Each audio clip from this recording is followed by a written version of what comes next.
السلام علیکم ورحمۃ اللہ، کیسے ہیں آپ لوگ؟ امید ہے خیریت سے ہوں گے۔ ایک سوال ہے کہ لفظ امی کا کیا معنی ہے اور اس کی باادب تشریح کیا ہے؟ سب سے پہلے تو تمہیداً ایک بات عرض کر دوں کہ ایک بات ذہن نشین کر لیجئے کہ نبی پاک صلی اللہ علیہ وآلہ وسلم کی طرف ہر وہ لفظ منسوب کرنا چاہیے جو اعلیٰ سے اعلیٰ ہو، جو محبت بھرا ہو، پیار بھرا ہو، شائستگی بھرا ہو، عشق بھرا ہو، جس کا معنی بلند و بالا ہو، وہ لفظ منسوب کرنا چاہیے۔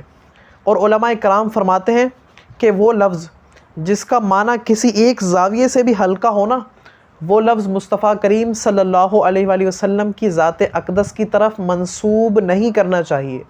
اب یہاں پر ایک لفظ ہے امی، جو نبی پاک صلی اللہ علیہ وآلہ وسلم کے صفاتی ناموں میں سے ایک نام ہے۔ بعض لوگ اس کا معنی کرتے ہیں ان پڑھ۔ جو لوگ یہ معنی کرتے ہیں وہ بڑی ہمت کا مظاہرہ کرتے ہیں، بڑی جسارت کرتے ہیں وہ لوگ۔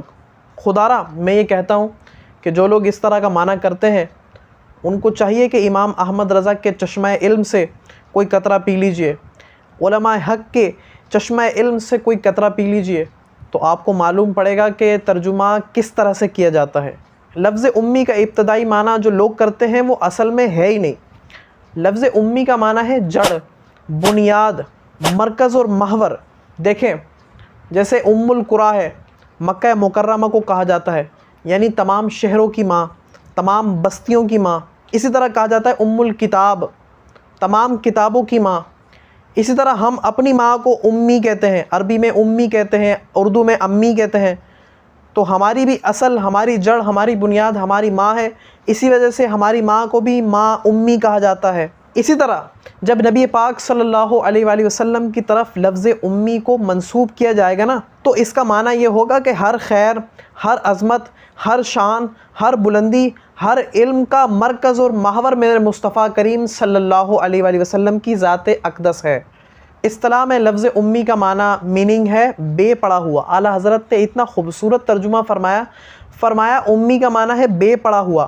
اس کا ہرگز مقصد، اس کا ہرگز معنی ان پڑھ نہیں ہے۔ اگر میں تھوڑا سا اور جملوں کو کھولوں تو اس کا مطلب یہ ہے امی کا معنی وہ جس نے دنیا میں کسی سے نہ پڑھا ہو۔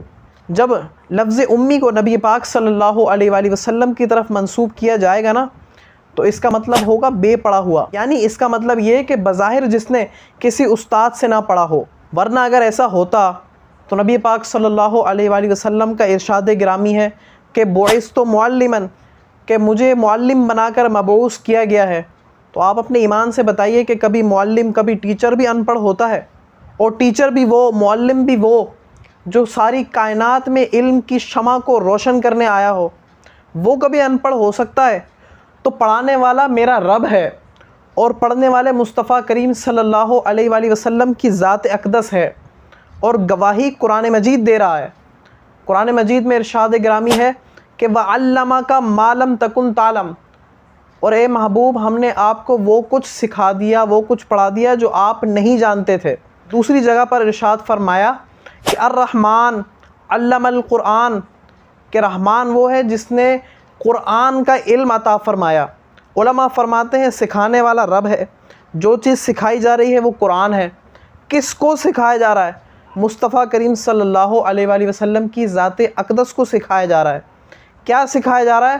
قرآن کا علم سکھایا جا رہا ہے۔ اور جس علم کو ہم علم کہتے ہیں نا، جس ایجوکیشن کو ہم ایجوکیشن کہتے ہیں نا، چاہے وہ فلکیات ہوں، چاہے وہ ارضیات ہوں، چاہے وہ بحریات ہوں، چاہے وہ بریات ہوں، چاہے وہ معدنیات ہوں، چاہے وہ سیاسیات ہوں، چاہے وہ طبیعات ہوں، چاہے وہ ریاضیات ہوں، چاہے وہ عمرانیات ہوں، میرے محبوب پاک صلی اللہ علیہ وآلہ وسلم ان تمام علوم کے ماہر ہیں اور مرکز اور محور ہیں۔ اور آپ یقین مانیے کہ جس علم کو ہم علم کہتے ہیں نا، جس ایجوکیشن کو ہم ایجوکیشن کہتے ہیں، جو ہماری دنیا میں ایگزسٹ کرتا ہے، وہ اتنا سا ہے، وہ ذرہ برابر ہے، کیونکہ قرآن مجید گواہی دے رہا ہے قل متاع الدنیا قلیل، کہ دنیا کا تمام متاع جو ہے وہ قلیل ہے۔ تو جب دنیا کے قلیل متاع کا عالم یہ ہے کہ وہ ہماری سوچ سے، سمجھ سے، ہماری کاؤنٹنگ سے بالاتر ہے۔ مصطفیٰ کریم صلی اللہ علیہ وآلہ وسلم کو تو اللہ تعالیٰ نے انا آتینا کل کوثر کا مالک بنایا ہے۔ تو جس علم کو ہم علم کہہ رہے ہیں، جس ایجوکیشن کو ہم ایجوکیشن کہہ رہے ہیں، جب وہ ہماری سمجھ سے باہر ہے، وہ ہماری کاؤنٹنگ سے باہر ہے، تو آپ اندازہ لگائیے کہ حضور صلی اللہ علیہ وآلہ وسلم کو اللہ تعالیٰ نے خیر کثیر عطا فرمایا، کوثر عطا فرمایا، اس کوثر کا عالم کیا ہوگا۔ تو بلا شبہ جہاں کائنات کے علم کا، ایجوکیشن کا، نالج کا اختتام ہوتا ہے نا، وہاں سے مصطفیٰ کریم صلی اللہ علیہ وآلہ وسلم کے علم کا، ایجوکیشن کا، نالج کا آغاز ہوتا ہے۔ اور اب تو انگریز بھی مان گیا ہے یہ بات، سائنس بھی اس بات کو مانتی ہے کہ ہر ریسرچ کی معراج مصطفیٰ کریم صلی اللہ علیہ وآلہ وسلم کی ذات ہے۔ اگر حضور صلی اللہ علیہ وآلہ وسلم نے بظاہر قلم نہیں اٹھایا نا، تو قلم آپ کا بظاہر نہ اٹھانا یہ بھی ایک معجزہ ہے، کہ یہ ایک بہت بڑے اعتراض کا جواب ہے کہ اگر آپ کسی استاد کے پاس جاتے تو آپ پر یہ اعتراض ہو سکتا تھا کہ شاید آپ کے استاد نے آپ کو یہ کچھ پڑھایا ہو، یا آپ اگر بظاہر لکھتے تو یہ اعتراض ہوتا کہ آپ نے قرآن مجید خود سے لکھا ہے۔ تو یہ ایک بہت بڑے اعتراض کا جواب ہے کہ مصطفیٰ کریم صلی اللہ علیہ وآلہ وسلم کا بظاہر کسی استاد سے نہ پڑھنا، یہ بھی حضور صلی اللہ علیہ وآلہ وسلم کا معجزہ ہے۔ اس کا ہرگز معنی ان پڑھ نہیں ہے۔ جن احادیث کو پڑھ کے، حضور صلی اللہ علیہ وآلہ وسلم کی پیاری پیاری گفتگو کو سن کر، پڑھ کر، کاپی کر کے ہم عالم بنتے ہیں، مولانا بنتے ہیں، مفتی بنتے ہیں، پروفیسر بنتے ہیں، ڈاکٹر بنتے ہیں، پی ایچ ڈی کرتے ہیں، مفسر اور محدث بنتے ہیں، تو وہ آقا کبھی ان پڑھ ہو سکتے ہیں؟ بالکل نہیں ہو سکتے۔